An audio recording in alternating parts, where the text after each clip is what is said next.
un solo concepto y se van explicando a sí mismos en cada uno de ellos. Rápidamente, a mí me suele gustar, antes de empezar a hablar de memoria, verdad, justicia, de los derechos humanos, qué pasó en la Argentina.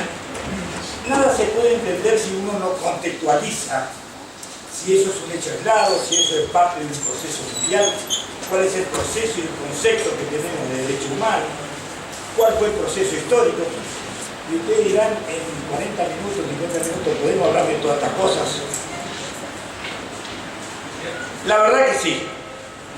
Se puede dar un concepto, pero fundamentalmente lo que yo quisiera que ustedes tengan en cuenta, esto es clave, primero pensamiento crítico.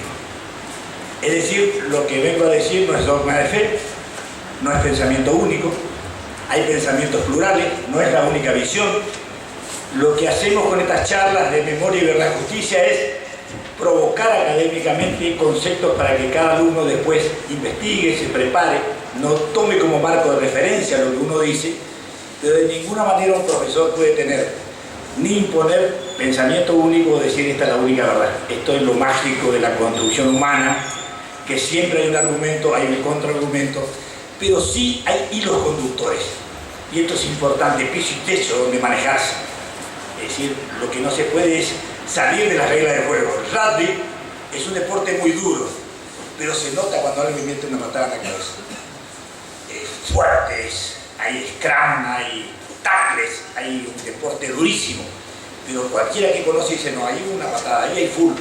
Bueno, en derecho humano igual. Hay piso y techo, después si no, uno está excedido, si no está buscando otra cosa, si no, juego de interés. Y rápidamente quiero decirles que le voy a hacer lo que yo llamo cuando doy las charlas, un sistema de Bambi, saltos históricos para que rápidamente le vayan quedando fogonazos de este proceso histórico que vamos a analizar. Derechos humanos. Uno tiene que ver vinculado con el poder. Si no, no entiende qué es derecho humano, porque la verdad es que los abusos vienen de arriba para abajo. Y la historia del mundo es cómo hacemos para limitar el poder y que no se violen los derechos humanos y cómo las sociedades construyen esto. Algunos piensan filosóficamente que es un derecho natural, de ahí las teorías naturalistas. Otros piensan que son teorías positivistas, otra construcción humana. Bueno, y en ese debate todo el mundo acepta que hay la teoría de los derechos humanos. En la primera imposición que nosotros vemos que aparece en los derechos humanos es cuando le empezamos a poner límites al poder. Y rápidamente, si ustedes tienen que tener algún momento de qué es poner límite al poder, ustedes deben recordar que cuando estaba la monarquía, el monarca era la ley y estaba por encima de la ley. No había garantía. Los bienes, las personas, el derecho romano decía uso, abuso y tenencia de todos los bienes de los demás. El derecho monárquico decía el rey está por encima de la ley. Entonces, cuando se dan cuenta, ustedes eran súbditos, no construíamos ciudadanía, no teníamos límite, no había derechos humanos en términos tal cual hoy conocemos, porque el rey era la ley y él decidía qué se hacía en el mundo y qué se hacía en esa comunidad. Entonces, fíjense lo complejo que es ir armando. Y ahí van a empezar a ver ustedes la importancia de los libros, ¿por qué se habla de quemar libros? ¿Por qué se niegan libros? Empieza a aparecer una persona que escribe y dice, ¿por qué el poder va a venir de Dios? ¿Quién dijo que el poder es divino? Porque esta facultad por encima de la ley era el poder divino que le daba al Dios al monarca en forma directa. Y alguien se preguntó, ¿y eso de dónde salió? Y ese se llamó Hoth, el hombre lobo del hombre. Escribe un libro, pero como queda a mitad de camino, porque los republicanos que querían los derechos humanos y limitaciones no quedaron conformes, porque Hoth dice, el poder si bien es divino viene a través del pueblo y el pueblo le da a Dios, no quedan conformes los republicanos. Y los monarcas se asustan y dicen, hay que quemar este libro, perseguir a esta persona, porque este viene a poner lo que se llama la legitimidad del poder.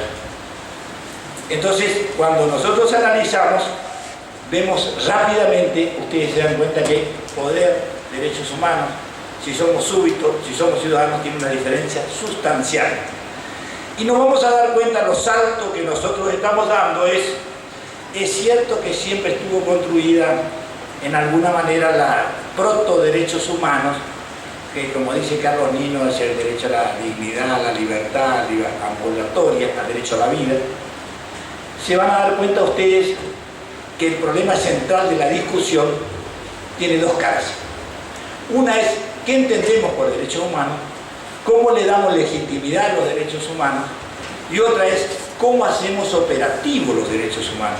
Porque la pregunta es, ¿cuándo empezó a ser operativos los derechos humanos? Porque siempre conocimos la teoría de los derechos humanos, pero nosotros nos dimos cuenta que violaciones de los derechos humanos hubo siempre en simultáneo al reconocimiento de derechos humanos. Y no había castigo, porque funcionaba la teoría del poder divino. Después viene la transformación de la Edad Media, viene el modernismo, viene la Revolución Francesa. Primero tenemos que hablar que hay tres revoluciones que empiezan a construir los derechos humanos.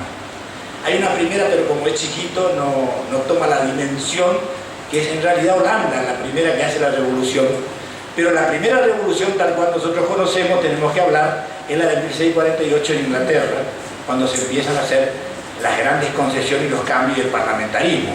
Y la primera, si ustedes quieren decir el primer límite, es la de Juan Sin Tierra en 1215, pero donde realmente hablamos de revolución, pero que no tiene la dimensión universal porque es una concesión que se hace entre el monarca y la nobleza, y no juega el pueblo todavía en esos valores. Por eso no toma dimensión universal la Revolución Inglesa, pero toma los conceptos de las instituciones tal cual hoy conocemos en el mundo moderno, modificada, ampliada, pero es ya en 1648, es la primera revolución que toma los signos de lo que estamos hablando, de los límites del poder.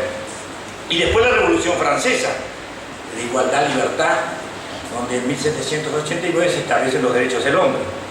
Y la revolución realmente importante también fue la de Virginia de 1776 de Estados Unidos, donde se establecen los derechos del hombre, donde se invoca a Dios, pero donde aparece nítidamente el concepto de hombre y límites al poder.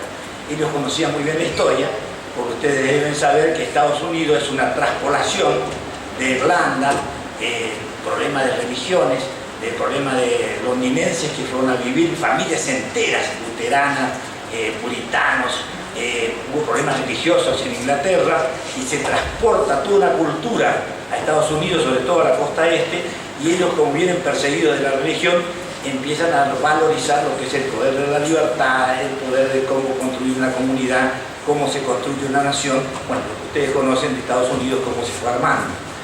Pero ahí aparecen entonces tres patas: la Revolución Inglesa, la Revolución Francesa y la Revolución Americana, que son las tres revoluciones que consolidan todo este sistema de derechos humanos. Pero no obstante, nos damos cuenta que ahí estamos creando lo que se llama la legitimación del poder democrático, la nueva construcción, saliendo de la monarquía, saliendo del sistema medieval, haciendo una transformación realmente de las instituciones, pero no encontramos el mecanismo de cómo hacemos coercitivo, cómo hacemos coactivo, cómo le damos funcionalidad, cómo hacemos operativos los derechos humanos. Y la clave es, rápidamente, ya pegando un salto enorme, la clave es en la Primera Guerra Mundial. Cuando ustedes entran ya a la Primera Guerra Mundial, para ubicarnos rápidamente, ya estamos hablando de 1914, 1918, nos vamos a dar cuenta que el debate, cuando termina la Primera Guerra Mundial, en 1918, que es un impacto espectacular, caen 5 imperios, terminada la Primera Guerra Mundial, terminada en el impacto político que esto significó. Y en medio de la Primera Guerra Mundial se produce en Europa el primer genocidio tal cual conocemos en el siglo XX, que es el genocidio armenio, donde mueren 1 millón de armenios producidos por los turcos. Es decir, en medio de la guerra, el primer genocidio que quedó impune. Por eso estoy hablando cómo se puede violar los derechos humanos y qué respuesta dio la Primera Guerra Mundial al genocidio armenio y qué respuesta dio a la violación de los derechos humanos dentro de los crímenes de guerra de la Primera Guerra Mundial. Y rápidamente les digo dos cosas. Una es, el genocidio turco quedó impune, hubo simulacros de investigación, algunas observaciones, pero la verdad que al mundo occidental no le interesó mucho qué pasó con el millón de armenios. Esta es la historia así cortita para que podamos entender. Y el otro debate, terminada la Primera Guerra Mundial, la pregunta es, ¿le interesó más a los ganadores de la guerra lo que se llama las reparaciones e indemnizaciones económicas de la guerra de los perdedores y no le interesó mucho la violación de los derechos humanos. Hubo un intento de cómo investigamos, cómo vemos, pero quedó en el camino muerto. Digo para que se entienda la diferencia que hay en tener construidos derechos humanos y que no sean operativos los derechos humanos y no tenga el sistema jurídico de respuesta a ese tema. Decir rápidamente otro saltito en la historia para después llegar a la Argentina, pero quiero que entendamos algunos temas. Tenemos la Segunda Guerra Mundial. En la Segunda Guerra Mundial, ustedes saben que la Guerra Mundial empieza el 1 de septiembre de 1939 y termina en 1945. Ahora, eso se va construyendo. Empieza a aparecer en Europa rápidamente, les digo, para que entendamos lo que se llama un periodo de entreguerra, porque si no, no van a entender. La entreguerra es entre la Primera Guerra Mundial, terminó el 18, y la Segunda Guerra Mundial en el 39. Hay un proceso de entreguerra, en el proceso de entreguerra hay un proceso de recesión espectacular en el mundo occidental, es así que se da la que se llama la crisis del 30, la famosa crisis del 30, Wall Street salta, septiembre negro, la economía mundial cae, en esa hora aparece Keynes y más o menos salva la economía, salva el capitalismo. Pero ¿por qué estoy hablando de eso? Porque el capitalismo entró en crisis. Como el capitalismo entra en crisis, ustedes van a darse cuenta, las sociedades empiezan a dar respuesta, pero ¿para qué? Van a ver, tiene que ver con lo que estoy hablando. El capitalismo y el liberalismo entran en crisis, recesión, crisis, problema económico después de la Primera Guerra Mundial. Ya en 1922, la primera respuesta, aparece una nueva ideología en Europa, el fascismo, para dar respuesta al capitalismo decadente, pero a la vez querían ser capitalistas, pero con un sistema corporativo, fascista, que nace en Italia en 1922, arman un cuerpo de doctrina. Y después aparece el nazismo, también en 1923, que pierden las elecciones, que empieza a perder las elecciones, pero se arma el triunfo del nazismo en 1933. Entonces ustedes se van a dar cuenta que en la entreguerra estamos conviviendo con una que me falta y le voy a contar, que es la cuarta ideología. Aparece también una cuarta ideología. Aparece el comunismo. Deben recordar ustedes que en plena guerra, del 14 al 18, en 1917, toman el poder los comunistas y caen los zares de la Unión Soviética, de Rusia. Entonces, cuando nos dimos cuenta, en la entreguerra estamos hablando de cuatro ideologías: el capitalismo decadente, el comunismo que nace en 1917, el fascismo que nace en 1922 y el nazismo que se consolida su triunfo en 1933. Cuatro ideologías. Y ahí nos vamos a dar cuenta, y esto no es legitimar al capitalismo porque el capitalismo también, si no tiene control, es muerte, pero nacen intrínsecamente tres ideologías de la muerte. El fascismo, que hace un culto a la muerte, a la orden de la obediencia, al liderazgo carismático, a lo delegativo. El nazismo, que ustedes conocen, todo lo que implicó 6 millones de judíos por la sola razón de su raza, religión y condición humana, tienen que ser exterminados y desaparecieron en campos de concentración, quemados, en todo lo que significa esto que es la ideología de la muerte, la cultura de la muerte. Y el comunismo, que más allá del juicio de valor que algunos puedan tener y el idealismo que significó para uno, significó que el estalinismo hizo desaparecer 16 millones de personas en la Unión Soviética. Y el balance que yo quiero que tengan es, esto sirve para, no, capaz que no sea el tema, pero quiero decirles es, ustedes se van a dar cuenta que Europa y Occidente aportó las cuatro ideologías que rigen el mundo: la cultura de la muerte y también el capitalismo. Europa construye esas cuatro ideologías. Y fíjense casualidad que Oriente construye las tres religiones del libro. Oriente aporta al mundo las tres religiones del libro: el cristianismo, los musulmanes y los judíos. Y Europa aporta la ideología al mundo. Digo para que alguna vez le quede para empezar a hablar y crear títulos y empezar a deducir los aportes que hizo cada comunidad. Occidente, que se considera cristiana, libre, aportamos al mundo la ideología de la muerte. Fíjense ustedes lo paradójico, lo inexplicable. Algunos dicen la teoría de la excepcionalidad, pero es mucha casualidad que toda la ideología de la muerte construyó Europa, construyó Occidente, construyó el mundo occidental y cristiano. Digo como dato político de la realidad, para no creer que toda la muerte y la cultura viene de otro lado. sino nosotros en el siglo XX construimos 6 genocidios en Europa y en lo que nosotros conocimos como tal. El primero el armenio, el segundo el nazismo, y después vemos otros genocidios más que se construyeron en el siglo XX. Eso escribe muy bien Daniel Ferencstein. Y acá quiero llegar a concretar ya para después pegar el último salto.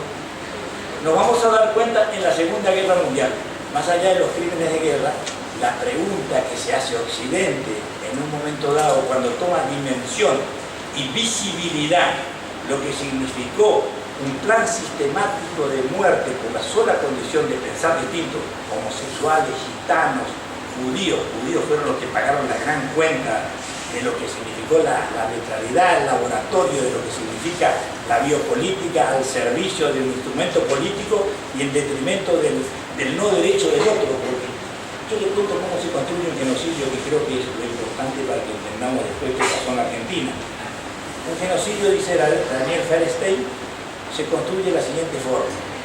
Primero, hipótesis de conflicto. Segundo, negación de derechos políticos a una persona. Trasladarle todos los males a un sector de la comunidad. Quitarle derechos civiles. Después declararle no persona. Y después no tenés culpa para eliminarlo. Porque fíjense ustedes que cuando analicemos a Hannah Arendt en el juicio de Eichmann, en estos casos de operatividad, Hannah Arendt habla de la banalización del mal, que cayó muy mal en la comunidad judía porque el concepto de banalización del mal era como una cosa peyorativa que todo el mundo, porque en ese momento la tesis central era un loco de Hitler hizo una destrucción. Y ustedes que son estudiantes de Derecho saben que la locura es inimputabilidad. Y darle categoría de loco es romper el nexo de imputabilidad al sujeto que cometió el hecho y lo está liberando de responsabilidad penal.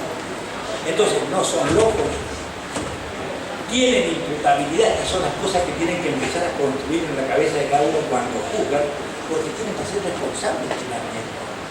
Y entender que no es un fenómeno aislado de un líder carismático que un día se le ocurrió una matanza y que todo el mundo le hace caso. Hay una construcción. Los genocidios, las matanzas, son construcciones sociales que se construyen en el subconsciente de la comunidad y que sectores compran y lo tienen en vida latente y un día despiertan y pueden construir estos sistemas que estábamos hablando. Por eso cuando ustedes ven el nazismo es producto de un loco, no. Si ustedes estudian el nazismo se van a dar cuenta que es una construcción ideológica, aporte de ideas. Filósofos del primer mundo que trabajaron para que el nazismo exista, es decir, Heidegger, que todavía se lo lee y que tiene un aporte intelectual importante para la filosofía, fue un sostén filosófico y fue decano y rector de la Universidad de Friburgo en pleno nazismo, y Hannah Arendt era su discípula, se había enamorado de él, fíjense lo paradójico, enamorado de una judía que él después construía la propia matanza con su filosofía. Si ustedes ven, por ejemplo, eso en el campo de la filosofía, Heidegger, que no se le puede negar el aporte que hizo, bueno, construyó la legitimación filosófica del régimen nazi. Carl Schmitt es uno de los juristas más importantes que tenía Alemania, hace todo el aporte jurídico de lo que es la construcción de cómo debe manejarse el nazismo y impone la teoría que se llama el decisionismo. El decisionismo es la interpretación de la voluntad del pueblo y que la forma jurídica legalista burguesa no puede frenar, y menos la división del poder, y que el parlamentarismo no sirve para nada. Tan es el famoso debate que se da entre Carl Schmitt y Kelsen en Alemania, que es espectacular, discutiendo Kelsen defendiendo el parlamentarismo alemán y Carl Schmitt atacando y hablando del decisionismo. Y ustedes se van a dar cuenta, en los saltos de la historia, Hobbes fue la fuente de interpretación de Carl Schmitt. Y cuando lleguemos a la Argentina del siglo XXI, se van a dar cuenta que Ernesto Laclau es el seguidor de Carl Schmitt y de Hobbes. No de la línea liberal, sino de la línea de la que significó el decisionismo. ¿Y por qué estoy hablando de Hobbes, de Carl Schmitt en el nazismo y de Ernesto Laclau? Ernesto Laclau es el que impone en la Argentina la teoría del amigo y enemigo. Y Carl Schmitt es el padre del amigo y enemigo. Cuando ustedes leen la filosofía, el aporte jurídico que hace Carl Schmitt en Alemania, en su libro La teoría de la Constitución, la teología, porque él viene del cristianismo, es decir, él conocía valores cristianos para incorporar al decisionismo. Una de las centrales tesis que él tiene es: una comunidad se define por el enemigo que tiene. Es por definición una comunidad en la medida que define quién es su enemigo. Y en la medida que yo defino enemigo y tengo enemigo y lucho contra el enemigo en la relación amigo y enemigo, y nosotros somos los amigos, ellos, los otros son enemigos, construye la dialéctica de amigo-enemigo y así se construyen las sociedades. Y dice: el Estado es una totalidad que no puede permitirse división de poderes, que no puede haber parlamento, porque eso es negligencia, caída, irresponsabilidad, conversación y no se resuelven las cosas. El Estado es una totalidad. Entonces habla de totalidad, de amigo y enemigo. Y ahí está, imagínense ustedes cómo se construye el decisionismo, que fue el aporte jurídico del nazismo. Heidegger, el aporte filosófico, después están todos los médicos, la tecnología, después están los laboratorios modernos de Alemania que ustedes pueden conocer hoy, todo el aporte tecnológico que dieron para la industrialización de la muerte, en lo que significó la destrucción en los campos de concentración. Y una cosa clara: Alemania nunca, digo Alemania, el régimen nazi tiene campos de concentración de distintos tipos. Campos de concentración para trabajo forzoso que tenía dentro de Alemania, y de exterminio y de matanza fuera de Alemania. Caso paradigmático es Auschwitz en Polonia. Digo para que se entienda, porque algunos que visitan Berlín o visitan algunos campos de concentración dicen: pero con estos hornitos no podemos, 6 millones de personas hacen números matemáticos. No. Los hornitos que ustedes conocen, disculpen la palabra, en los campos forzosos de concentración era por un problema higiénico. El que moría iba a los hornos, pero ahí no había sistema de matanza. Los verdaderos sistemas de matanza estaban fuera de Alemania, en los campos que primero utilizaron camiones, matanza, después como empezaron a crear problemas psicológicos de los que mataban, tenían que volverlo independiente los que tomaban la decisión y usar las cámaras de gas. Que eso fue en lo que se llama ya en 1942, cuando toman la decisión final en el lago de Wannsee, que queda muy cerca de Berlín, en el castillo de Wannsee. Ahí se tomó la decisión final de hacer lo que se llamó la industrialización de la muerte. Todo esto que estoy contando es para ver la respuesta jurídica que tuvo la salida de la Segunda Guerra Mundial. Si fue operativo o no fue operativo el tema de los derechos humanos, porque evidentemente se violaron los derechos humanos. Y ahí se encontró con un problema Occidente. Dijeron: ya está bien, reparación de guerra, vamos a hacer un segundo tratado de Versalles, donde hacen la reparación de guerra. Pero dicen también: hagamos un tratado de Londres. Y hacen el tratado de Londres en 1945, donde crean todo el cuerpo jurídico, donde constituyen un tribunal internacional, donde los aliados que ganaron ponen un tribunal internacional, crean las reglas y dicen: tenemos que juzgar a los responsables que planificaron el plan. Y ahí hacen lo que se llama el famoso juicio de Nuremberg. El juicio de Nuremberg se hace en Nuremberg porque en Nuremberg fue en 1937 donde se dictaron las primeras leyes contra los judíos, donde se atacaba la ciudadanía, donde no permitían que se casen judíos con alemanes, donde empezaron a construir esto que llamamos nosotros la posibilidad después de quitarles todos los derechos para después no tener culpa cuando se lo matan. Bueno, entonces en Nuremberg se hace el juicio y hay más o menos 30 y pico de jefes que son condenados. Y ahí van a empezar a ver los primeros argumentos y se les va a hacer familiar si ustedes estudiaron cuando hablemos ahora. El primer argumento que los abogados de los nazis invocan es, y van a ver cómo juegan las teorías, los positivistas, los naturalistas. Si uno era muy positivista y kelseniano, ¿será que se lo podía juzgar a los nazis?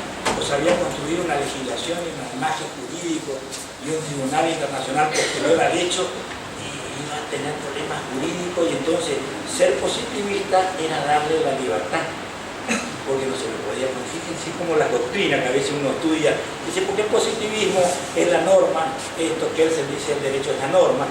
Entonces, pero la norma alemana no le condenaba a él. Lo que muestra entonces es cómo era complejo. Teníamos que condenar a gente que había violado los derechos humanos, donde la legalidad alemana era inmoral, absurda, pero le daba el manto jurídico de protección. Así lo cumplí. Y había que construir el tribunal y había que construir la legislación. Entonces aparece y salva la teoría a alguien que lo acusan de un traidor del positivismo, gran jurista, Rastus, que después se lo va a citar en los fallos en Argentina, después vamos a ver rápidamente. La doctrina de Rastus, positivista, dice no, uno es positivista y el derecho y la norma, pero cuando hay hechos manifiestamente inmorales que atacan los derechos humanos, que exceden la conciencia, que ya estamos hablando del mal absoluto, esto no puede quedar impune. Esto tendrá que regirse por el derecho internacional y tendremos que remitirnos al jus cogens. El jus cogens es el derecho imperativo no escrito, que es la teoría de que el derecho a la vida no necesita estar escrito en una norma para saber que hay que proteger, que la sistematización de la muerte y la persecución por el solo hecho de pensar distinto, de ser una condición social distinta o tener una religión distinta te lleve a la muerte. Esto no podía quedar impune. Bueno, la teoría de Rastus es la que abre el camino a esta construcción. Siempre quedó el cuestionamiento jurídico, pero digo, es la que abre con poder, más la teoría de Rastus, es la que abre la posibilidad de que se condene. Ahora, la pregunta es, ¿solamente quedaron ahí? No. La verdad que a los jerarcas nazis se los condenó, otros se mataron, otros murieron antes de cumplir con su condena. Lo importante es esto que estamos hablando, empezó a ser operativo, empezó a construirse. No solo el concepto, sino empezó a ser operativo y a dejar ejemplos para adelante. Y entender que era una construcción el tema del genocidio. Ahora, lo importante es que también, ¿qué ocurrió? Ocurrió venganzas privadas. Es decir, para que lo ubiquemos rápidamente, en Alemania, más o menos 150.000 alemanes murieron por venganza privada después de la Segunda Guerra Mundial. En Francia murieron más o menos 280.000 producto de la resistencia, iban a la casa, se conocían, eran vecinos que se habían matado durante el tiempo. Recuerden ustedes que en Francia estaba el régimen de Vichy, que era colaboracionista, que estaba en París los alemanes y Vichy estaba en Lyon, que manejaba toda la zona sur, y hubo casi 300.000 muertes por venganza privada. Y después los procesos en Francia, los procesos en Alemania y procesos en Italia también funcionaron y hubo otro tanto de personas que también fueron condenadas. Digo, para que estudiemos rápidamente qué ocurrió. No es solo que se condenaron a 30 personas, sino hubo todo un proceso y es cierto también que ya en el 50 y pico después empezaron a admitir, después empezaron los pactos sociales y esto es lo que ocurrió en el mundo. Es decir, primero juzgamiento, después una gran condena moral, después hubo una generación del silencio, porque esto también tenemos que ir viendo. Cuando se produce juicios al mal absoluto, cuando se producen estos temas de violaciones de derechos humanos sistematizadas, la conciencia humana tiende a negar, tiende a, primero que el sistema se hace secreto, clandestino, por el otro lado la gente tiende a negar, aún el que vivió en el campo de concentración, cuando uno lo lee a los distintos autores, se da cuenta que la primera generación negó y la segunda generación es la que hizo la implosión y la explosión del fenómeno de lo que significó el régimen nazi. Por eso ustedes van a ver el boom de todo este análisis en la década del 60, recién así con una apertura espectacular, porque hubo como un manto de silencio. En Alemania no se hablaba, no daban la culpa. Jasper escribe un libro muy bien en alemán que dice hay 4 niveles de responsabilidad, los que cometieron el crimen es una culpa. Después está la culpa metafísica de una sociedad que permitió por una forma, por acción o por omisión, todo el conjunto. Después están los responsables de acción por omisión.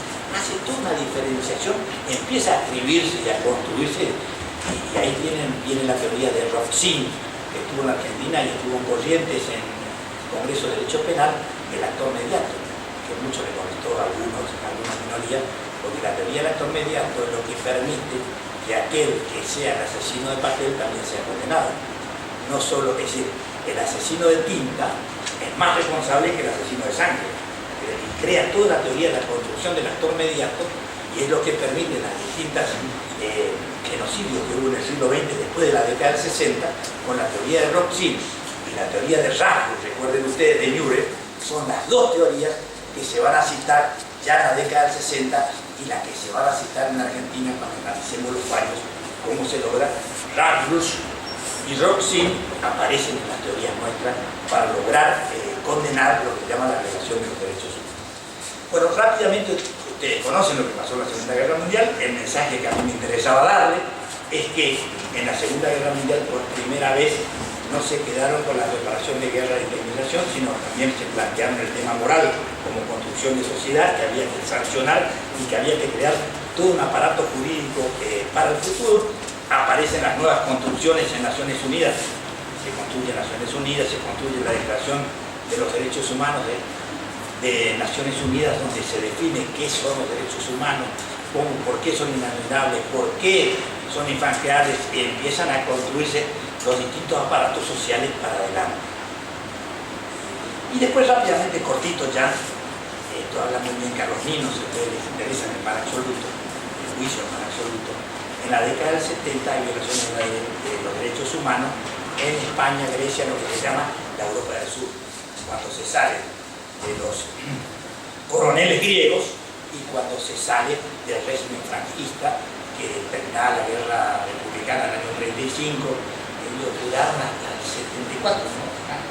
En 1974, sí, porque muere en el 74. Viene la salida, ¿qué salida hubo? Al final hubo una salida, el famoso pacto de la Moncloa, que ustedes han escuchado decir. En el fondo era un pacto de no investigación.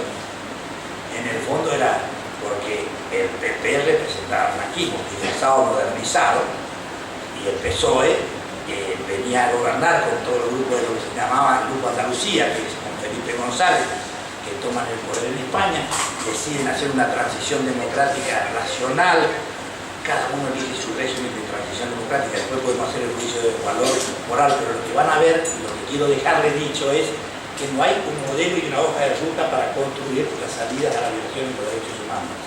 Cada proceso histórico de una comunidad define cuál es su salida con marcos de referencia que les decía a ustedes como partido de radio sin que haya pule, pero este es el sistema que ustedes van a ver rápidamente, que cada sociedad fue construyendo su respuesta.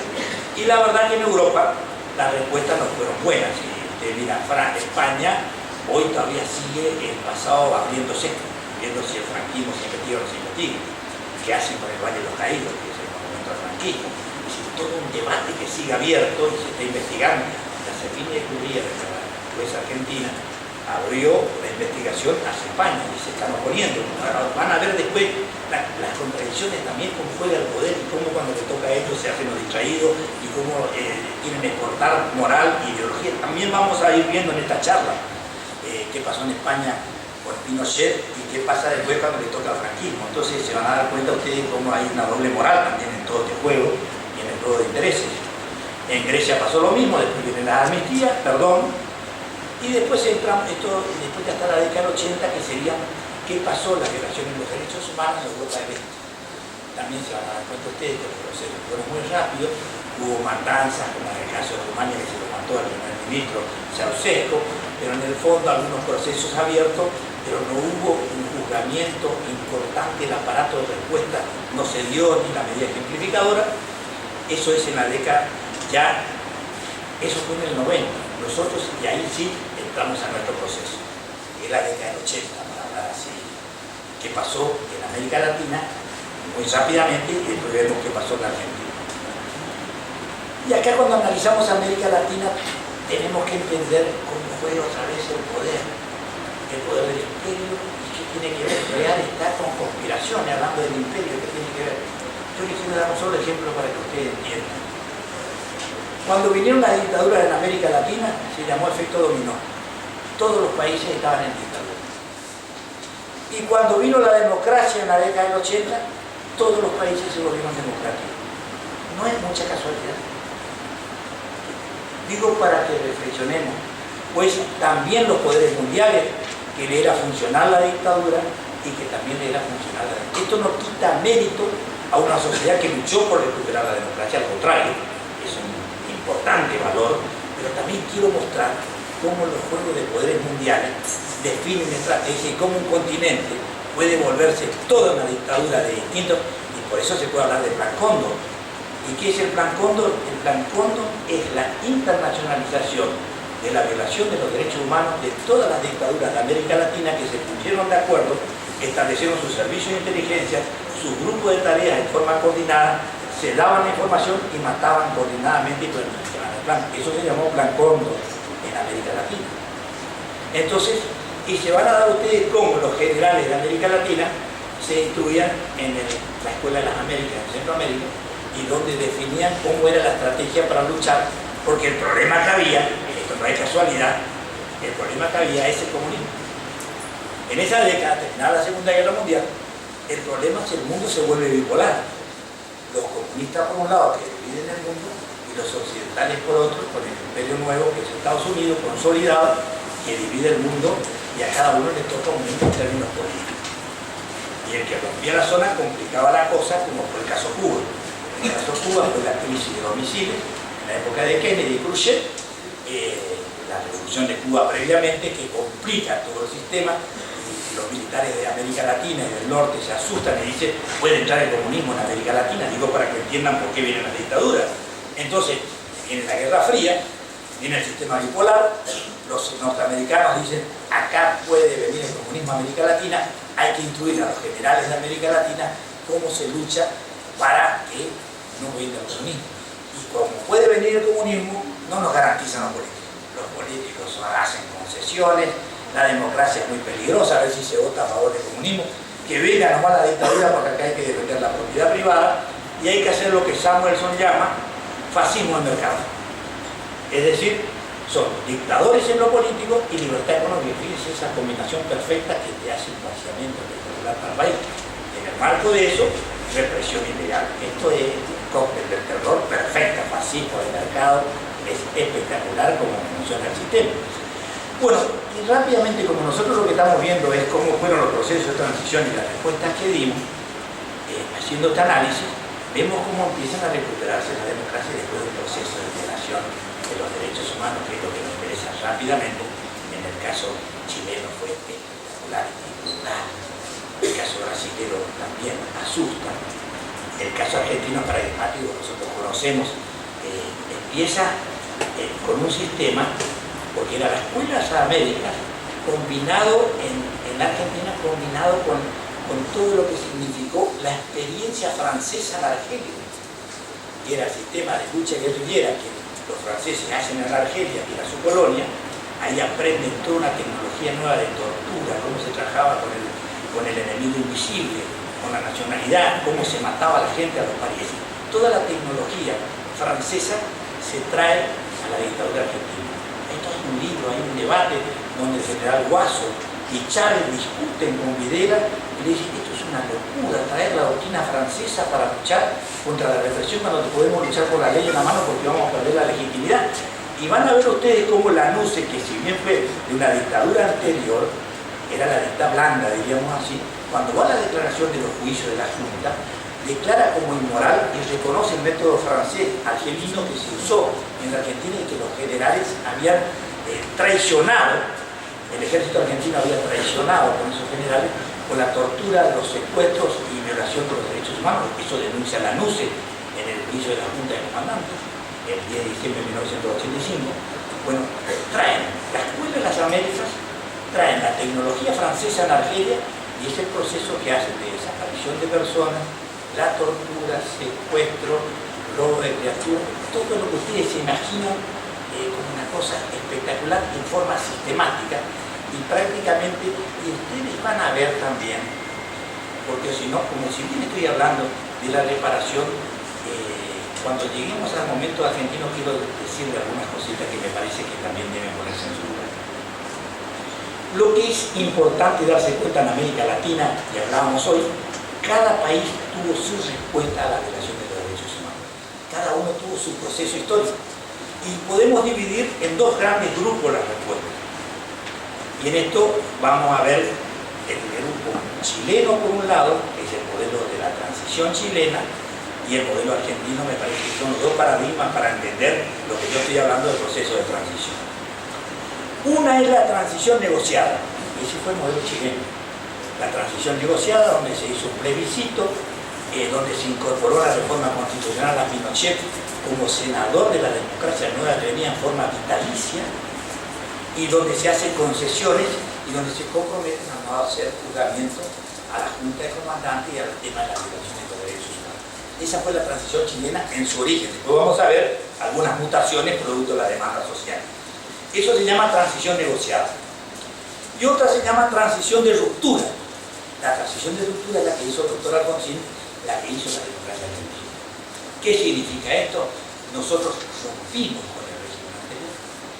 Es cierto que en la Argentina tuvimos tres patas espectaculares que le quitaron la última legitimidad al régimen de la dictadura, que no solo fue la violación de los derechos humanos, el nivel de endeudamiento espectacular y la entrega del país que hizo Martín Hedón y todo su grupo con la política, la primera política neoliberal del siglo XX, así con presión máxima, y en la última pata que fue la derrota de Malvinas, que paradójicamente y por vía del absurdo fue lo que hizo el disparador final para una huida espectacular del régimen que se iba con esas tres patas que estoy hablando: violación de los derechos humanos, deuda externa y el tema Malvinas. Se logra hacer una transición de ruptura. Se logra hacer una transición de ruptura, y acá ya entro al sistema argentino.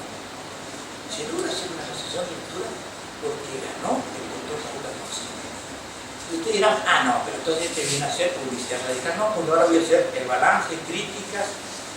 Lo que vengo a decirles es, y a pensar, que estos son hechos históricos, que ganaba el peronismo con Luder, se había dictado la autoamnistía.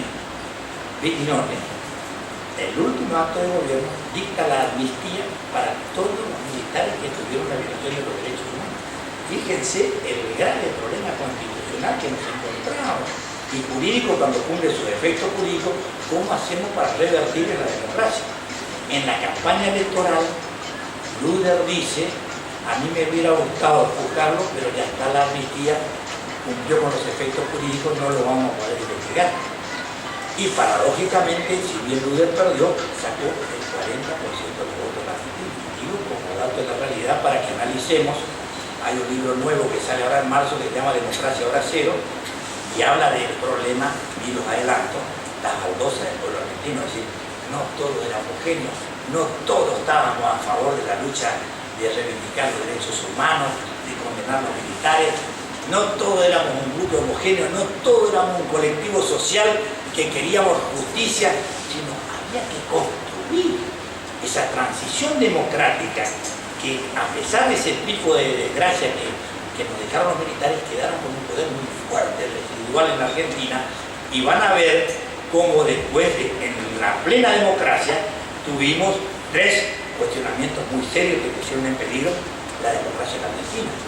Entonces, ¿qué hizo el doctor Alfonsín? Gracias a Dios ganó el doctor Alfonsín, porque entonces el doctor Alfonsín dijo: la autoamnistía es nula de nulidad absoluta y el día que llego tenemos que derogar en el Parlamento argentino. Quiero contarles que el doctor Alfonsín ganó el 10 de diciembre de 1983, gana el 30 de octubre, pero asume el 10 de diciembre de 1983. El 12 de diciembre, a las 48 horas, remite al Parlamento argentino la derogación de la autoamnistía en Argentina para poder juzgar a la Junta de Comandantes. Y se deroga en 48 horas la autoamnistía en Argentina, gracias a la mayoría del radicalismo y algunos que acompañaron en el Senado porque no teníamos mayoría. Esto es muy importante. Y después, automáticamente a los 4 días, dicta el decreto 157, 158, que es el pedido de procesamiento a la Junta de Comandantes. Y un dato que no se dice, que queda oculto, que no se habla, que no está estandarizado, que no tiene visibilidad, es que no solo manda el procesamiento de las tres juntas de comandantes, sino manda el procesamiento de las cúpulas montoneras. Esto no está en los libros, ustedes no escuchen todos los días en televisión. Al contrario, los que no subieron al colectivo homogéneo de esto que estamos hablando, una de las cosas que dicen, pero siempre miraron con un solo ojo, es decir, siempre, en esto quiero que sepan, no compren la teoría de los dos demonios. Porque si hay una cosa es que le acusaron al doctor Alfonsín en la teoría de los dos demonios, le acusaron a Sábato en la teoría de los dos demonios. Cuando hace la CONADER, donde participan obispos metodistas, rabinos como Macha, filósofos Iglesias, ¿no? católicos como de Nevares, Favaloro, Luis Azul, estos conformaron el tema de la CONADEP en la Argentina, que fue la que hizo la comisión investigadora de los desaparecidos en Argentina. Esa comisión fue la que sirvió de base para la acusación de la Junta de Comandantes. Ahí se detectaron 8.690 desaparecidos en Argentina, detectados, probados, que no significa romper el concepto de los 30.000. En ese caso, la comisión que duró 8 meses, consiguió 8.600, se estableció el plan criminal, se habló del tema Francia, de todo esto lo que venía contando, se consiguió los documentos de la embajada americana, se consiguieron todos los documentos del Vaticano, gran parte de los documentos, porque todavía algunos no lo dieron, pero ustedes deben recordar que Juan Pablo II, la primera vez que reconoce la violación de los derechos humanos es cuando la recibe a la Madre de Plaza de Mayo, en su momento, en la Madre de Plaza de Mayo, en el Vaticano, y dice, hay 3 países que están violando los derechos humanos, uno era la Argentina. Carter, el presidente número 39 de Estados Unidos, fue cuando manda a Derian, que era la secretaria de Derechos Humanos de la Argentina, denuncia todo este método que estamos hablando de matanza, estaba todo documentado. Digo para que se entienda que aquí no hubo venganza, acá no hubo revancha. La democracia argentina en su proceso de transición lo hizo con la Constitución en la mano, con las leyes, y donde lo que hicimos es bloquear los sistemas que querían embarrar la cancha en términos constitucionales. Derogamos la autoamnistía, nombramos la CONADEP para hacer los estudios de investigación, y después la Cámara Federal, porque ustedes deben recordar que en ese momento, teóricamente, a los militares les juzgaba el Consejo Superior de Guerra. Entonces el doctor Alfonsín manda una ley y dice, y esto ustedes saben para estudiar en Derecho Administrativo, es que usted puede tener un fuero funcional, no hay fueros personales, pero nunca, ningún sistema puede evadir o poder cancelar la vía judicial, la vía jurisdiccional. Usted podrá ser juzgado por el Consejo Superior, pero siempre tiene que ser apelada a la vía judicial. No hay forma de que eso ocurra. Tan es así que hay precedentes que cuando se hacen arbitrajes económicos y ustedes renuncian a la jurisdicción, después es nula, porque usted tiene derecho a revisión si hay arbitrariedad, si está en juego la Constitución, si está en juego principios de legalidad. Digo para que se entienda, el doctor Alfonsín manda y dice, sí, lo va a jugar el Consejo Superior de Guerra, pero luego tiene que ser apelada a la Cámara Federal. Bueno, se logra eso y se le da un plazo para que se juzgue. La verdad que no se juzgaban, ahí van a tener en cuenta cómo empieza, y esto es para entender algunos procesos posteriores, cómo empieza a jugar la transición democrática, la debilidad democrática. Lo Alfonsín en su discurso del Cabildo cuando dijo, tenemos tantos problemas y al mismo tiempo tenemos que construir los instrumentos para operar al enfermo. Esta era la democracia que se estaba construyendo en este momento. Ustedes son hijos de la democracia, pero digo, quiero que entiendan que en ese momento había que construir los aparatos y en simultáneo operar el enfermo que tenía hemorragia. Y a la vez con poder del otro lado, ¿sí? Y había poderes también civiles que no estaban subidos al colectivo este que nosotros hablamos de la reivindicación de todo esto que estamos hablando hoy como natural y como valor incorporado, pero que en ese momento era de una dificultad espectacular. Y en esa lucha, el doctor Alfonsín logra con la Cámara Federal, el 10 de diciembre de 1985, la condena a las 3 juntas de comandantes y a la cúpula montonera. Digo porque nadie sabe, es decir, Perdía, Navaja, Firmenich, todos son condenados judicialmente por su plan de matanza privada. No lo equiparan, por eso quería hablar. La teoría de los 2 demonios es cuando usted equipara a 2 bandos. Eso se llama la teoría de los 2 demonios. Hellman, en su último libro, ahora que salió hace unos días, habla de la teoría de los 3 demonios. El tercer demonio dice que es cuando 2 bandas se pelean, la indiferencia de un pueblo.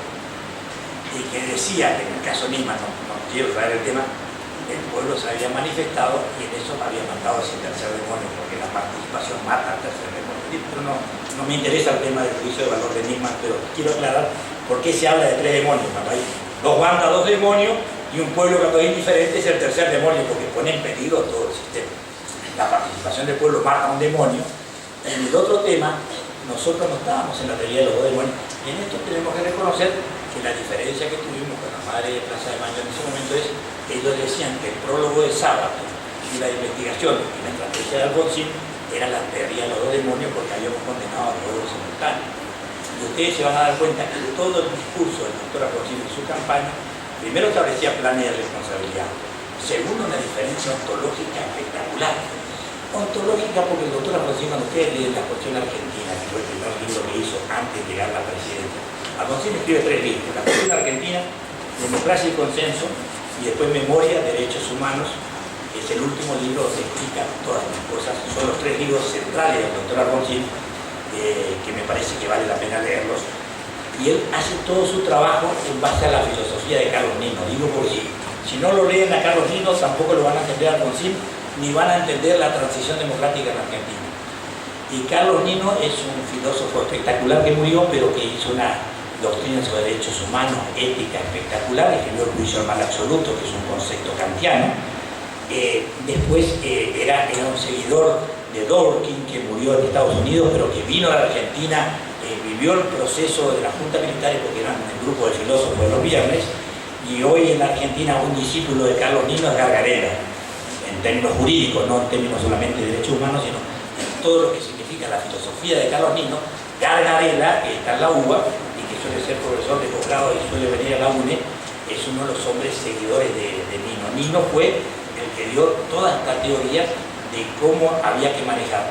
Si bien es cierto que había que condenar, que hacer justicia, no venganza, dar legitimidad política, ética al proceso, decía también que la totalidad de los juzgamientos era peligroso porque las transiciones democráticas generaban debilidad y que el costo político que podía tener podía ser muy superior al valor moral que se podía conseguir. Digo, tenía todas estas explicaciones para entender después qué pasó con la obediencia de vida y punto final, porque no te dirán por qué está hablando de estas cosas. Pero lo primero que yo creo que le queda claro es, empezamos a tener reparación, empezamos a tener instrumentos jurídicos operativos. Se dan cuenta ustedes que fue condenada la Junta de Comandante, con la teoría del rabio, con la teoría de Roxin, varias teorías muy importantes en esa Cámara Federal. Y después tenemos el proceso de esta transición democrática con diversidad, planteos de Rico, de Zimmerlin, juzgamientos que no se terminaban nunca, vino el tema del punto final, que era la causidad de instancia, que significaba darle un tiempo donde tenían que juzgarse a todos. Esto significó un fin no querido. Empezaron los jueces a tomar velocidad, a juzgar planteamientos militares, posibilidades de que cayeran en democracia, poner en peligro, y se dictó la obediencia debida para completar teóricamente el tema. Y la obediencia debida, la verdad que fue muy dura en la Argentina, y como dice el doctor Alfonsín cuando explica en su libro, y en la carta que mandó a los diputados nacionales cuando se trata de la derogación del punto final de obediencia debida en el año 2003 o 2004, se van a dar cuenta que dice, esto no es lo que me convencía, era lo que el país necesitaba, pues se nos caía la democracia para adelante. Digo para que entiendan, fue un sistema condicionado, que es un dato que está escrito, lo podemos repetir, era un producto de la habilidad política, de una transición que venía construyéndose. Hay que recordar que Brasil, cada vez que quiso hacer la comisión de verdad y justicia, puso en peligro la democracia y paró los procesos de investigación. Por eso hasta la fecha Brasil no puede lograr, dado el ejército tan importante que tiene Brasil y la incidencia que tiene en política, siempre insisten, pero ni aún habiendo ganado al Partido de los Trabajadores, Lula, Dilma, que viene de la guerrilla, digo, como Mujica, no pudieron lograr tener procesos de investigación porque no le permitía el sistema militar, no le permitía el sistema político, que X motivo siempre había una discusión. Lo mismo pasó en Uruguay con Mujica, con grandes valores, pero no pudo completar porque el Parlamento uruguayo no le permitió dar los finales de obra, pero nadie le puede negar el valor que tiene Mujica ser el presidente más pobre, y él dice que no es pobre porque pobre es el que necesita, y si le gusta la plata en política va a ser porque acá no se busca. Es un genio humanamente espectacular. Bueno, y el doctor Alfonsín es algo parecido, porque nuestro Alfonsín no dejó de ir sucesorio porque vivía en la calle Santa Fe prestado y siempre presidente de la República honesto, ¿no? Y realmente la audiencia de día punto final fue una cosa durísima para el radicalismo. Empezó a pagar sus consecuencias, pero quiero reiterar que cuando nosotros debatimos, después viene algo que esto es terrible para acá afuera. Caemos nosotros, en 1989 terminaba el mandato, pero unos meses antes tenemos que entregar el poder, esto es público y notorio. Ya habían terminado las elecciones, asumía Menem, y Menem la primera medida que hace, dicta 5 decretos, 1001, 1002, 1003, 1004, 1005, indulto, perdón a la Junta de Comandantes, indulto a los montoneros, que te habíamos condenado. Digo porque si no nos entiende, por eso cuando nosotros hacemos el debate de la derogación de la obediencia de punto final en la Argentina, del Parlamento argentino en 2004, que Alfonsín nos manda la carta, hoy si la transición no está en peligro, no hay problema de derogar la ley de obediencia de punto final, pero en realidad tendrían que instruir al Procurador del Tesoro, que es el fiscal de Estado de la Nación, para que pida a la Corte Suprema, en el marco de la división de poderes, la nulidad absoluta de la obediencia de punto final, si es que toma la decisión. ¿Qué nos estaba diciendo el doctor Alfonsín? Que el Parlamento no tenía facultades para derogar punto final y obediencia de vida, pero si hacíamos una declaración funcional para que el clima en el país facilite ese tema, en definitiva era la justicia la que tenía que declarar la derogación de la nulidad del punto final y la obediencia de vida, que hecho que ocurrió en la Argentina, ¿no? A mí me tocó ser vocero en la Argentina de la derogación del punto final y obediencia de vida en el Parlamento argentino, y le voy a contar por qué. No porque era el que más sabía, sino porque prácticamente todos los legisladores que estaban conmigo habían votado la obediencia de punto final y le costaba moralmente ser los defensores de un sistema que teníamos que iniciar en la Argentina. Yo venía virguito, era joven, digo, entonces me dice, tiene que ser vos vocero, me gustaban estos temas, y me tocó ser vocero. Después la cayó por el partido de ella, que no me acuerdo qué partido era en ese momento.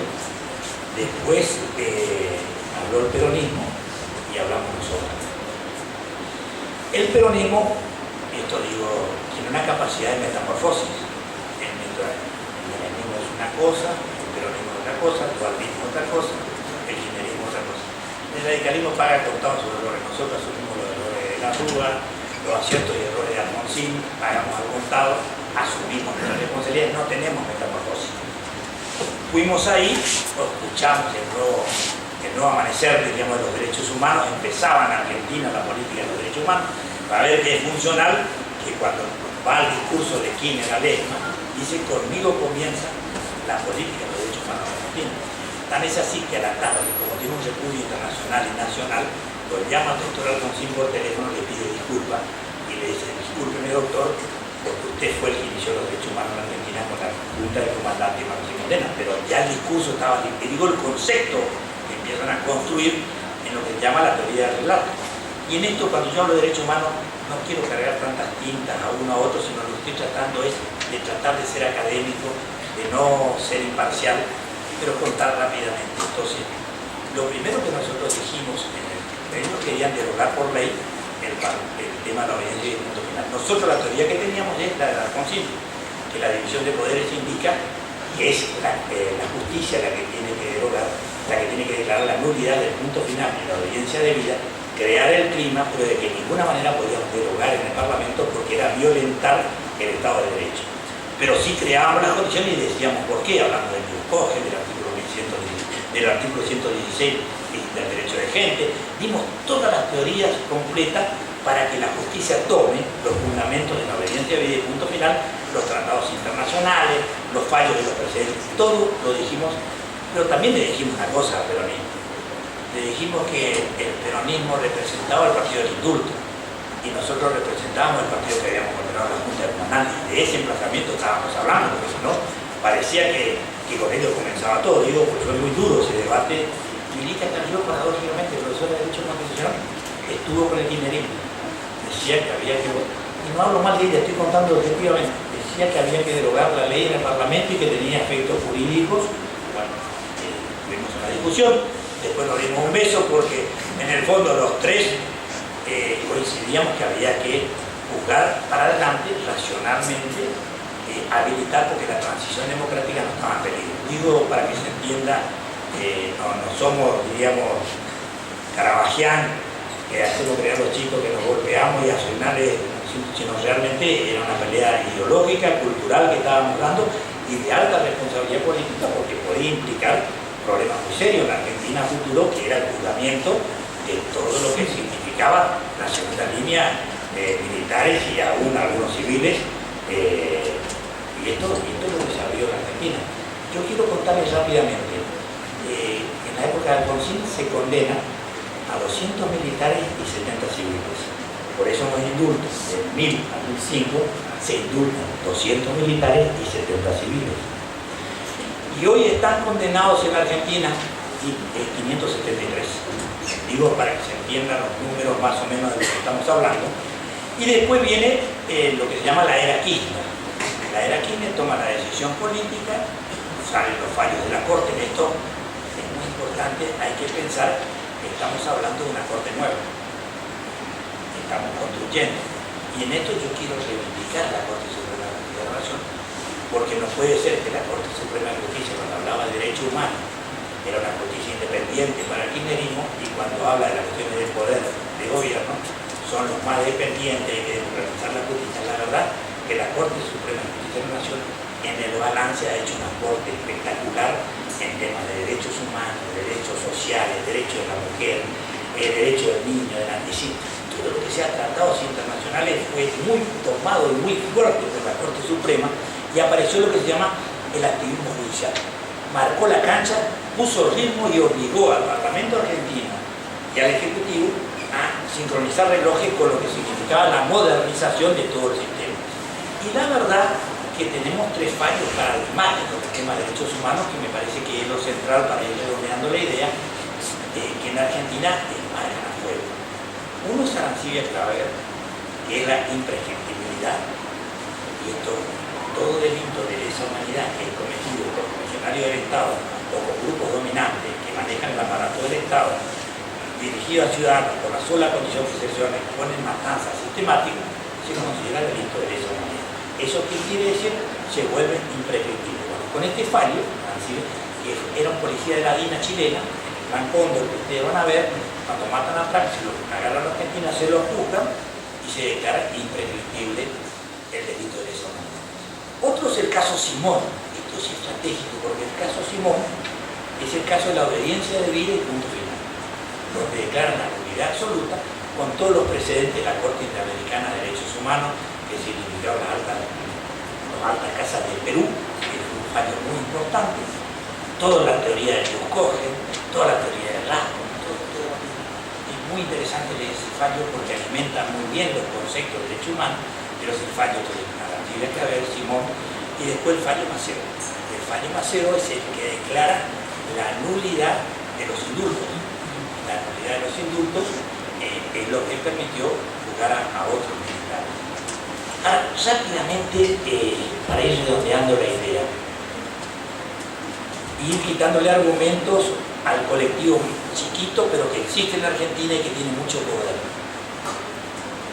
¿Fuimos tuertos en la Argentina? ¿Juzgamos solamente a uno y a otro no? Primero, no cumplen la teoría de tuerto, no cumplen la teoría de los dos demonios.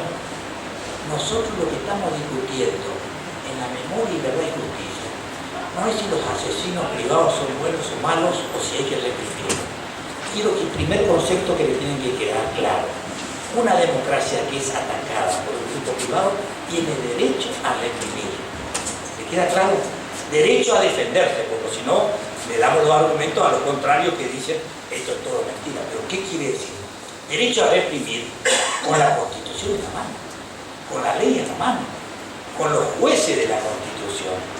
Con eso tenemos derecho a reprimir. No tenemos derecho a matar clandestinamente a lo que se nos ocurre en forma arbitraria, por persecución política, por negocios políticos, por vinculaciones de poder. Bueno, esto es lo que estamos peleando en la Argentina.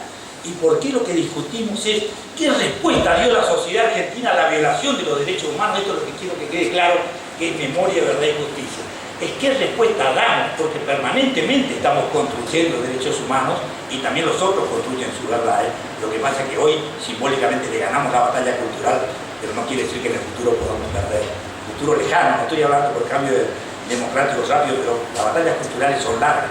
Hoy le ganamos la batalla cultural, pero no obstante ellos tienen aparato de poder donde ellos son ciegos, la teoría de los demonios, quieren igualar. Ellos primero negaron que los militares hayan hecho nada. Cuando se les descubre, dicen, bueno, pero tráiganla a ellos también, ¿eh? Sí, tráiganla a ellos también. Si a ellos se los condena y es de lesa humanidad, porque son los últimos guardianes de la Constitución y supuestamente los que cuidan la sociedad. Por eso son de lesa humanidad. Porque la teoría de la lesa humanidad está en que no pueden ser prescriptibles, porque si no se quedan en el poder, prescriben su delito y se salvan. Entonces, esta es la justificación. El bien jurídico protegido es la humanidad. Y el fundamento de atrás es que como ellos pueden tener poder y quedarse en el tiempo, pueden prescribir su delito. Por eso son imprescriptibles. Ahora, un asesino privado, por más organización que tenga, no prescribe su delito, salvo que se le indulte, como hizo Menem. Entonces, el problema que tenemos es que le indultamos a los asesinos privados que planificaron un plan, pero que fueron condenados por la democracia. Ahora, cuando quisieron juzgarlo de nuevo, no se puede porque no es de lesa humanidad, porque prescribió el delito, pero no quiere decir que no fueron condenados. No quiere decir que no lo juzgamos.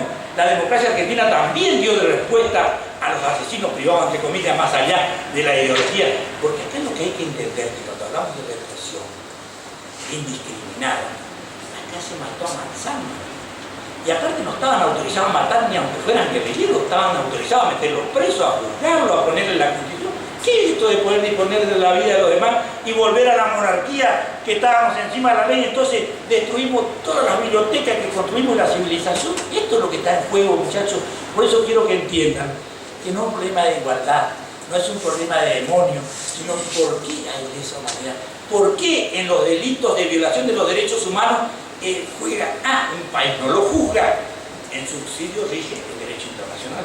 En subsidio rige la jurisdicción internacional, que es diferente, porque puede tener derecho internacional con jurisdicción nacional. Y puede tener jurisdicción internacional cuando el propio país no lo juzga. Y entonces tenemos ejemplos. El caso Pinochet. Pinochet se sentía impune. Y dijo, como yo le puse satélite a Margaret Thatcher para que mueran argentinos en la isla Malvinas, yo voy a ir de visita a Londres y a mí me van a recibir como héroe. Y cuando se fue a Inglaterra, España pidió la extradición porque había violado los derechos humanos en Chile y no lo juzgaban. Entonces se reúnen los lores, que porque ahí no hay Corte Suprema como nosotros conocemos en el sistema anglosajón, sino son los lores. Entonces tienen que decidir qué hacen con Pinochet. Y cuando le mira a Margaret Thatcher ya no tenía poder. Y cuando le mira a los ingleses, tenían vergüenza y estaban en boga todo el tema del derecho internacional, lo extraditan a España. Y cuando lo extraditan a España, lo están juzgando. Algunas conversaciones también hay en el Foro de Poder Mundial, parece ser. Dice, la verdad es que Pinochet tiene que ser juzgado, se comprometen los chilenos a juzgarlo en Chile, está enfermo, vamos a mandarlo nuevamente a Chile, pero con el compromiso de proceso de investigación y de renuncia como senador. Y ustedes recuerdan que Pinochet sale en silla de ruedas del avión y cuando llega a Chile y está en la formación militar, se para y camina y marcha con él. Esta es la impunidad de lo que significa Pinochet. Y la derecha chilena defendía muerte, pero a los 15 días, como Dios no quiere cosas sucias, se le descubre cuentas en Suiza que había robado Pinochet con toda la familia en todos los negocios durante la dictadura. Salió a la luz. Entonces el grupo de la derecha dijo, no, se robó, no. No importaba la muerte, era el robo, entonces tenían vergüenza del robo, no de la muerte. ¿Se dan cuenta ustedes los conceptos de algunas personas de los colectivos chicos que existen todavía? No, si robó, no, a eso entonces hay que buscar. Había matado sistemáticamente por la condición de pensar distinto. Bueno, estas son las cosas que estamos recordando. Por eso no hay que caer en la trampa. Y los montoneros y los que pusieron bombas, esos fueron juzgados y prescribió, no son delitos de lesa humanidad. El día que los derechos humanos, que está en construcción, decida que también eso es de lesa humanidad, discutiremos el tema, pero que no podemos caer. El peligro, lo que nosotros estábamos luchando por transición democrática y valores es, primero, defender la democracia. Entonces, ahí caemos en Bobbio. Bobbio dice en su libro Tiempos del Derecho que hay tres cosas que cuando empecé la charla le dije: derechos humanos, democracia y paz. Son tres conceptos que van de la mano. Si hay derechos humanos hay democracia, y si hay democracia hay paz. Y para redondear la idea final, fíjense, Kant, se va lejos, otra vez el otro no, cortito. En 1795 escribe un libro, La Paz Perpetua. ¿Saben lo que decía la paz perpetua? No se había salido nunca de su pueblo, era un genio. La paz perpetua, porque también escribió sobre relaciones internacionales. La paz perpetua dice: los pueblos que tienen democracia y valores nunca pelean entre sí. Nunca se conoce en la historia que dos democracias hayan ido a la guerra. Siempre la guerra fueron democracias con dictadura, dictaduras con dictadura, pero nunca una democracia va a la guerra con otra democracia. Entonces algunos de las relaciones internacionales modernas dicen, sí, pero Ecuador y Perú fueron a la guerra y eran dos democracias. Entonces el libro contestaba ya anticipadamente, no son democracias plenas, porque si no, no pueden ir a la guerra. Las verdaderas democracias no van a la guerra, son democracias de transición, son democracias débiles, son democracias fallidas, porque las democracias no van a la guerra. Por eso entonces, ¿a qué quiero llegar? El paradigma de la democracia, miren lo importante que es. La democracia es derechos humanos, la democracia es paz, no hay guerras entre democracias, así que en la medida que defendamos valores de la democracia, estamos evitando la guerra injusta, la guerra del poder, la guerra de los poderosos, donde pagamos la variable de ajuste una comunidad innecesariamente. Mírense los valores que significa tener democracia. Y para terminar, dos frasecitas. Hoy no está de moda, ¿no? Benedicto XVI es un papa que renunció con muchos problemas, pero dijo una gran verdad que lo anoté. Salió del Observatorio Rumano, va el 11 o el 22 de septiembre del 2011 a Alemania, a visitar Alemania, a Berlín. Va al Parlamento de Berlín, a Reichstag. Ustedes recuerden que el Parlamento de Berlín fue lo primero que se incendia y ahí con ese argumento sube al poder Hitler. Va al Parlamento, le hablan alemán porque era alemán, y dice una frase que es espectacular que tiene que ver con esto que estamos hablando. Y dice, cuenta la historia de un rey, esto es un mensaje que dan todos los parlamentarios alemanes, que pedía el rey, si pedía riqueza, si pedía familia, si pedía...